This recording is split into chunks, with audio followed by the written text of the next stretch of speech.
Olá a todos, você está no canal Intelectualidade Cristã e no vídeo de hoje nós vamos falar de alguns sinais para que você faça uso deles e ver e analisar se na sua vida você realmente tem a presença de Deus ou não, se você é uma pessoa salva verdadeiramente ou não, tá certo?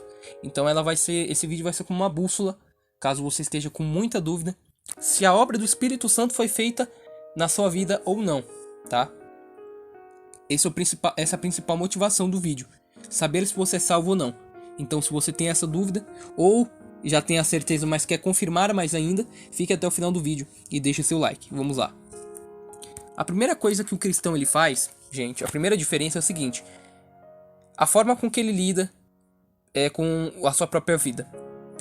Constantemente o cristão ele faz um exame na sua vida tentando perceber como ela está perante Deus. Então, se você está aqui nesse vídeo e está interessado em saber disso, já é um bom sinal. Você já está preocupado com algo relacionado à eternidade. Não é o suficiente, mas já é um bom sinal.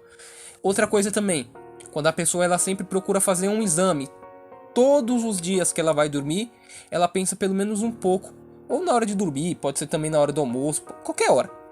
Ele pensa sobre o que ele fez naquele dia, ou o que ele acabou de fazer, se aquilo foi agradável ou não a Deus. Às vezes ele não chega a refletir num determinado momento, mas logo em seguida ele comete um ato errado, ele já pesa na consciência dele. E aí ele fala, não, isso aqui não agradou a Deus. Isso aqui não tá certo. Talvez ele fique em dúvida, nossa, será que agradou ou não? Será que agradou ou não? Mas ele vai ficar ali pensando, até tirar uma conclusão, ler a Bíblia, ver o versículo bíblico que fale sobre aquele assunto, e aí ele, opa, errei. Ou também, olha, errei, mas foi em outra coisa, não foi por causa disso que eu estava pensando antes. Mas alguma análise, alguma preocupação com o jeito que a vida dele está sendo levada, ele tem. Agora o ímpio, como é que ele faz, né? Ele se preocupa constantemente com afazeres, trabalho, relações sociais. Então quando ele vai fazer uma autoanálise da vida dele, é sempre baseado, nossa, será que eu trabalhei muito? Não tô falando, gente, que o cristão ele não pode analisar dessa forma, tá? Mas no ímpio só tem isso, vamos dizer assim, só tem isso. Nossa, será que eu trabalhei muito? Será que eu agradei o meu chefe? Será que eu agradei o meu líder religioso? Será que eu fiz tudo que eu podia fazer ali em relação ao meu dinheiro? Será que eu investi bem? Mas no todo o conjunto de pensamentos dele, hora nenhuma se passa uma pergunta: será que eu estou agradando a Deus? E se em algum momento ele pergunta, logo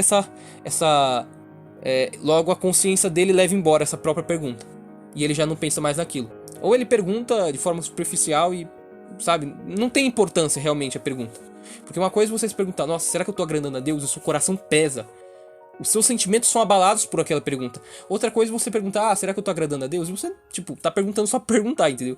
Essa é a grande diferença. Não é só você perguntar, mas é a forma com que você lida com a própria autoanálise. E, consequentemente, o cristão que se preocupa com essa análise da sua vida, ele constantemente vai fazer isso. E por mais que ele pense no trabalho, na escola, tudo já vai girar em torno do: estou glorificando a Deus? Estou fazendo a vontade dele? Segundo sinal aqui, o cristão ele se arrepende porque ele sabe que o pecado é uma ofensa e a quebra da sua lei. Então o cristão ele não se arrepende para o pastor, ele não se arrepende assim, a não ser que ele tenha pecado diretamente contra alguém, certo? Mas quando é um pecado que ninguém pode saber, ele não vai ficar pensando, nossa, eu me arrependo desse pecado porque eu sei que se fulano soubesse, ele ficaria bravo comigo. Não, eu me arrependo porque Deus está desagradado com este ato que eu cometi. Deus se desagradou disso que eu fiz. E porque está na lei dele que eu não devo fazer isso. E eu amo a sua lei. E se eu amo a sua lei, eu vou sofrer com isso. Eu não posso ficar bem com algo que eu sei que é ruim. Tá entendendo? Quando você tem consciência de que algo é mal, você não fica de bem com aquilo. Se você fizer. Você fica se sentindo mal, fica se sentindo sujo, fica se sentindo pesado. Fica se sentindo até afastado de Deus. Porque o Espírito Santo ele coloca na sua consciência a preocupação pelas coisas espirituais em relação aos seus atos, à sua vida. Já o ímpio, o que ele faz? Ele se arrepende perante a cultura dele, perante a religião dele. Vamos lá, você pega um ímpio, por exemplo. Uma pessoa que está indo da igreja, mas que não foi salva verdadeiramente. Aí a pessoa vai lá e cai em pecado. Acaba cometendo o ato da fornicação. Ela nunca vai se preocupar com o ato dela perante a lei de Deus, perante a lei divina. O que será que Deus pensou disso aqui que eu fiz? Não. Mas sim, nossa, se fulano soubesse, se ciclano soubesse, eles iam me condenar. Então a consciência dela, olha só, monta um tribunal em que ela está lá na cadeira de réu e tem uma plateia que acusa ela. Mas essa plateia, ao invés de ser formada unicamente por Deus, pela palavra de Deus, ela é formada por várias pessoas, menos Deus. Formada pela família dela, pelos parentes dela, pela educação que ela recebeu pelos seus pais, por aquilo que talvez ela acha que é certo, mas nunca pela palavra de Deus. Então vejamos bem, a preocupação dela nunca vai ser com, nossa, se eu fizer isso eu posso ir pro inferno. Mas sempre vai ser, nossa, se eu fizer isso eu perco o meu cargo na igreja. Se eu fizer isso eu vou ser mal visto no meu meio social. Eu vou ser mal visto na minha família. A preocupação com a eternidade não existe. Só existe a preocupação com algum ganho subjetivo terreno. O cristão, por mais fraco que seja, o estilo de vida dele ainda é inclinado para a vontade de Deus. Então, se você pega a totalidade da vida do cristão, por mais que ele ainda tenha alguns resquícios do mundo, um recém-convertido, o cara ainda tem algumas manias erradas, ele ainda tem algumas gírias, tem dificuldade talvez com palavrão, por exemplo, ou tem dificuldade realmente com os desejos dele, ainda tão conflitantes assim, porque ele não se converteu, não criou ainda um amadurecimento na fé dele. Então ele ainda vai ter os conflitos. Só que você vai ver que a vida do cara ainda é inclinada para Deus. Tem uma preocupação. A totalidade da vida dele é inclinada de alguma forma para o seu Criador, para a lei de Deus. Agora você pega um ímpio, a vida dele é busca material, conquistas pessoais, e ele busca o pecado sem censura nenhuma.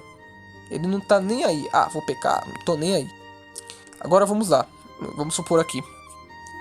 Às vezes a pessoa engana os outros, né? Ela vende um determinado objeto, ela vende um pastel a 10 reais. Não, 10 reais não, ela vende um pastel a 30 reais, vai. E aí mente que a carne é importada. Um exemplo besta aqui. Se ela for pega, se tiver passando fiscalização, na hora ela muda de ideia. Nossa, eu não posso ser preso, eu não posso ser multado aqui no meu comércio, vai me prejudicar. Pera aí, agora eu vou fazer o que é certo.